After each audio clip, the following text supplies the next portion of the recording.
Welcome to Healing Through Photography, a new weekly podcast discussing my mental health journey. My name is Joey, and I will be your host. So you might be asking, what is this going to be about? Well, this will be about my struggles with mental illness and how I struggled with that since I was a teenager, and how it was so bad I almost committed suicide. Each week, I will talk about different times throughout my life dealing with depression, anxiety, and what worked and what didn't work, and how ultimately I found healing with photography. Before we begin, I just want to say that I am not a licensed therapist or psychologist. This podcast is about what helped me deal and manage my mental health. So, with that, let's start this off. The reason why I wanted to do this podcast is I know that I am not the only one that struggles with depression and anxiety and mental health issues. And there is still such a stigma on mental health that is why I want to tell my story and my struggles and to let people know that they are not alone and to hopefully give encouragement to people who feel that they are. Because I believe that we all, as humans, have a common thread that unites us. There's a common thread that runs through each of us that we can relate to each other on something, whether that's a death, a divorce, struggles, financial, whatever that is. We all have a common thread that unites us and that we can find common ground with each other and relate to each other on. And let's face it, we've all had issues in our life that we have felt that we were the only ones that have had those issues, whether it's addiction or struggling with sexual identity or mental health issues. We've all at one point have had that feeling that I have to hide this because I'm the only one dealing with this. Or you're afraid to be judged. I was afraid to be judged, hiding some of the things that I was hiding.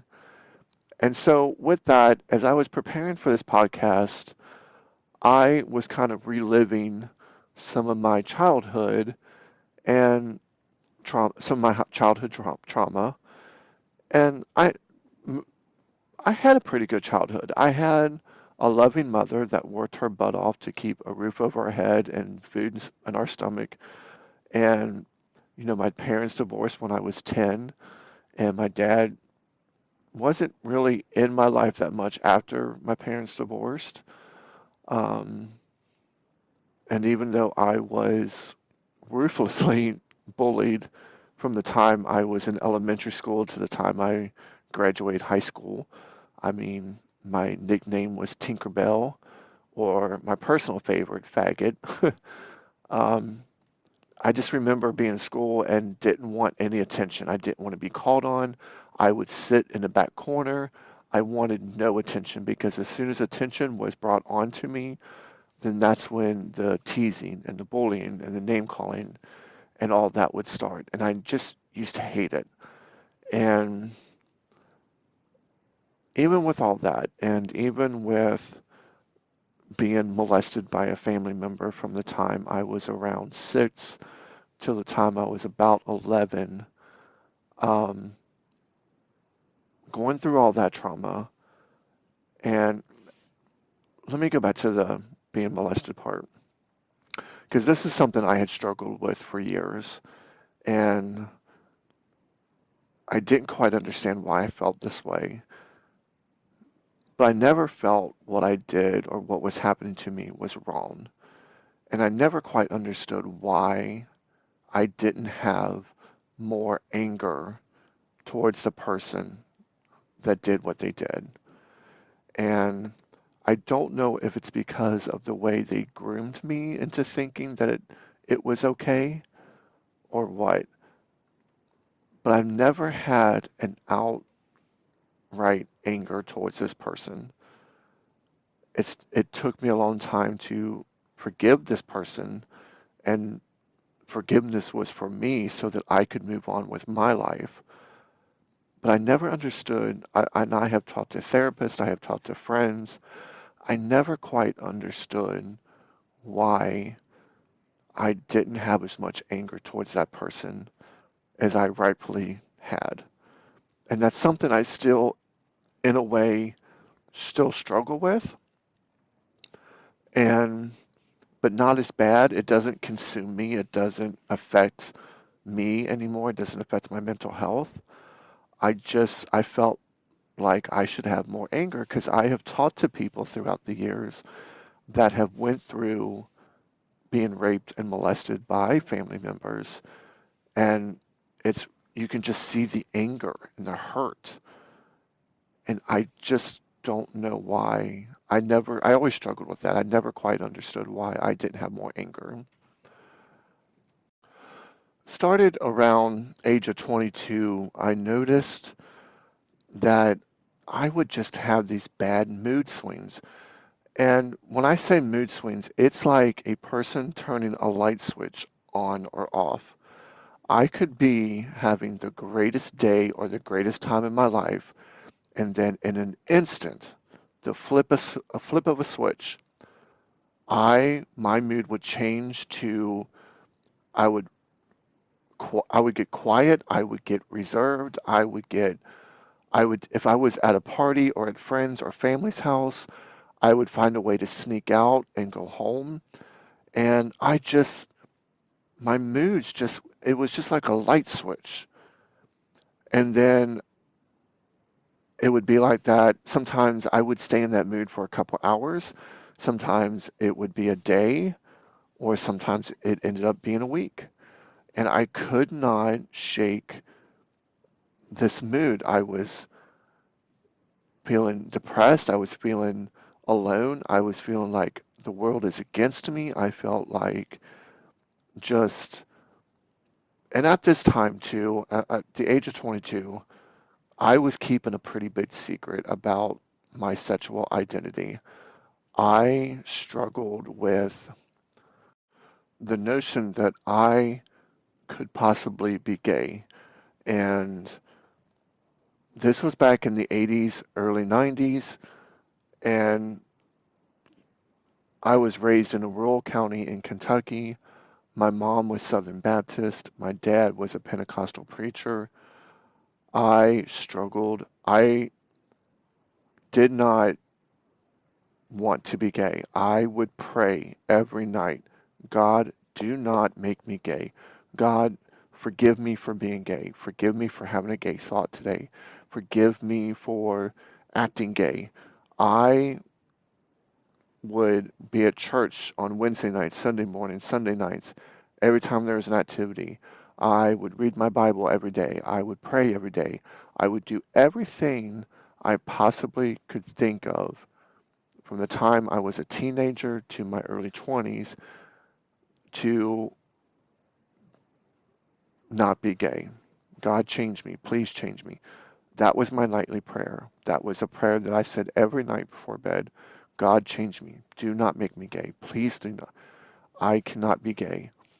And as the years went on and time went on, he didn't change me. There was no change in me because I am who God made me. And I just, but I didn't want to, I kept hiding it. I didn't want to let anybody know. And again, this was in the 80s and 90s, and people in my generation and the generations that came before me, we didn't have the internet. We didn't have resources. We didn't have things, an LGBT, or at least I did. I didn't have an LGBT center to go to. I didn't know anybody that was gay. I didn't even see gay people on TV. So I thought I thought I was the only person in the world that struggled with this. I thought from going to church that I was going to go to hell, that I, it just was not a good, I did my best to hold on and hide that secret. And that really did a lot of mental damage to me. I think the hardest part about all of that was not having anybody to talk to. I didn't have friends in high school. I didn't, you know, have that many friends out of high school. I didn't have anybody that I could say I trusted that I could confide in. And I think that was the hardest part for me. You know, regardless of everything else I've been through, having to hold this in, but not having anybody that I could feel safe with, that I could trust to confide in to help me. No resources, no representation, no nothing. And I look at where we are today in the LGBT community and the amount of resources and the amount of,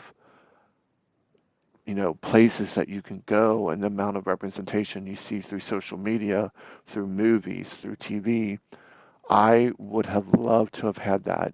And I know people in my generation would have loved to have had that, because we struggled a lot. And I will speak for my generation because I have taught to people that are my age and around my age, and people that have become, that are older than me, that were in generations before me, that fought for our rights, who, were tortured, who were bullied, who were beaten, who were, you know, had friends killed, and then, you know, we all went through this, and I feel like I stand on their shoulders, and I feel like my generation, we went through what we went through, and we furthered the cause, and we furthered the the fight, and now generations past me can stand on our shoulders and continue to fight. And I believe we need more representation and source resources in rural counties, in rural America, in rural places. I feel like those places get forgotten about, and we have LGBT youth and LGBT people in these rural counties that I almost would guarantee you feel neglected or feel forgotten about.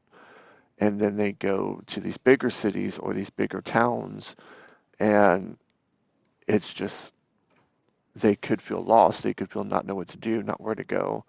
So that's kind of a passion of mine, is to, you know, tell my story, to get it out there, but also to hopefully to help maybe bring some more resources into rural counties, into places that, you know, kind of get neglected a little bit. And so that's kind of what I want to hope I do with this podcast.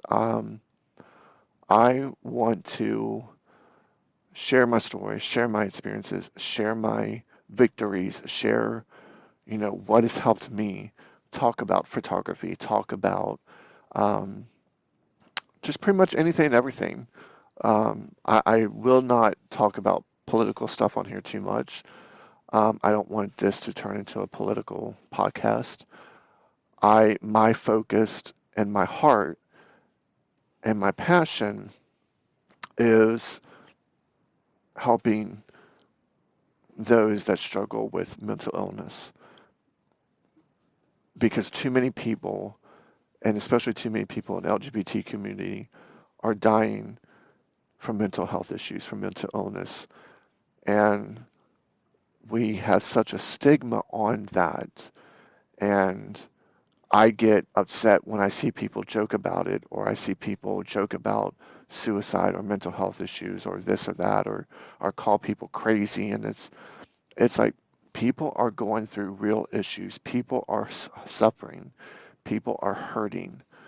And the last thing we need to do is kick those people down, kick those people while they are down. We need to help them. We need to be there for them. We need to listen to them. And listening to somebody sometimes can be a lot more powerful than trying to offer advice or trying to offer um, your scenario on things or your thoughts or feelings on things. Because I know for me, sometimes I need to vent it out. Sometimes I need to speak it out. And sometimes I'll say, If I'm talking to a friend, I'll be like, I just need to vent this out. Whether I'm right or wrong, I just need to say it and or I need to talk about it. The most powerful thing you can do, and I have learned this, especially in the last few years, the most powerful thing you can do is talk. Authentically talk. Talk to someone you trust, talk to someone you're comfortable with, but talk. And as long or as much or as short or whatever, just talk because it helps. Talking helps because then you find out that you're not alone. Then you find out that there are others that have the same struggles as you do. Maybe not the same issues or life issues or life scenarios, but the same struggles as far as dealing with depression, feeling alone, feeling like um, that people don't get you, that people don't hear you, that people judge you, all those. Because let me tell you something, the mind, the brain is a powerful muscle. Think about it. It controls our whole body. It controls our thoughts. It controls our feelings. It controls our whole body, our movements, our what we say, what we don't say. So that is why it is so important to take care of your mind, to do things that are going to strengthen it, to do. I love journaling. To me, I love to write things down. I love to, if I'm having a good day, bad day, in between day, I'll journal it. And something I learned with journaling, and believe it or not, I actually learned from Joyce Myers, one of her books, is instead of, if you journal, instead of writing down all the negative that happened that day, write down a lot of the positive that happened that day. Write down, you can still write the negative, but end it with positive stuff. And each day, write something positive in there. Because what you'll find, or at least what I found, is that when you start changing the way you think, then you start changing the way you feel. And when you start changing the way you, especially if you're writing things down, if you start changing your thoughts into a more positive direction, the negative won't come in as much. And believe me, it is a daily practice. There is no cure for mental health. There is no cure for mental illness. As far, and what I mean by that, and I'm just talking for myself, what I mean by that, because it is a daily process, you have to choose daily how you're going to react, how you're going to feel, how you're going to respond, how you're going to see things. And other than talking, which I think is a very powerful thing that you can do, changing your thoughts, changing your writing, even writing positive thoughts will help change your thoughts in your brain. And then you'll start noticing these little changes. Because that's what happened with me. I started noticing these little changes and I started noticing these little glimpses of happiness. Now, my depression still would be there. I would still struggle with it because I wasn't at a point where I was learning what triggered it. And but it's little things. It's a little build up. It's little things that you start seeing, and it's just an amazing thing. At least that's for me. That's my thoughts on it. And when I say there's no cure for mental illness, I don't. I'm not a doctor. Again, I'm not a doctor. I'm not a therapist. I'm not a psychologist. I just know that for myself, it is a daily work that you have to do, at least as far as I have realized through my mental health journey, is that I have to take it daily. I have to work on it daily. Sometimes I fail. Sometimes I can get through the day. And not all days are bad. Not all days are good. And some days are easy. Some days are hard. That's just part of the journey. And that's been part of my journey. But it's worth it. It's worth it. So as I get nearer to a close of my first podcast, I truly hope you enjoyed this podcast. I truly hope you um, feel encouraged. I hope you feel that you are loved. I hope you feel that you are seen and heard. I would love to hear from anybody that has a mental health journey, that has, gone through um, your journey, and I would love to hear from you. I would love for you to support me in this podcast. I would love to grow this podcast. I'm not looking for any kind of fame or fortune. I I just want to help. I want to use what I have gone through to help other people, and because I don't want anybody to suffer. I don't want anybody to feel alone. And as each week, each Sunday, as I put out these podcasts, I will take different parts of my life that I went through and talk about them. And um, like for the fact that, for so long I struggled with, being gay and coming out and all that, and with family and losing friends over it and all of that. Not only just the, being gay, but, photography, how I found photography and how that led to filling voids that I didn't know that weren't filled, or I didn't know that would ever be filled. Learning my trigger points, learning um, how to love myself, learning how to um, just do better for myself, because I knew when I turned 40 that I didn't want to spend the rest of my life struggling with my depression. And I didn't want to live the rest of the second half of my life constantly depressed, constantly in these moods, constantly feeling this way. So I took a lot of steps to start changing that. And I want to share those with you. I want to share um, what worked for me and what didn't work for me, because it might work for you, but it might not work for you. Everyone's different. We may have similar stories, but how we choose to heal ourselves, we can do that in different ways. And there are so many ways that it can help. Therapy did not work for me. Seeing a therapist, and I have saw 4 in my lifetime, it just didn't help. I wasn't getting nothing out of it. It just didn't help me. And I saw some good ones, and it was nothing against the therapist. It just didn't help me. So I had to find other ways. I had to find other ways to put me on this healing path, to put me on this journey, to, you know, so the ways that I have found may work for you, they may not. Again, I'm not, this is not a podcast to say, oh, you need to try this or that or whatever. No, this is my story. This is what I have been through. I hope that whoever listens to this and listens to future podcasts, that you know that the journey is worth it, the fighting is worth it, that there is light at the end of that dark tunnel. So I just want to say thank you for listening. I hope you like and subscribe and um, follow me. And I want to hear from you. I want to hear your stories.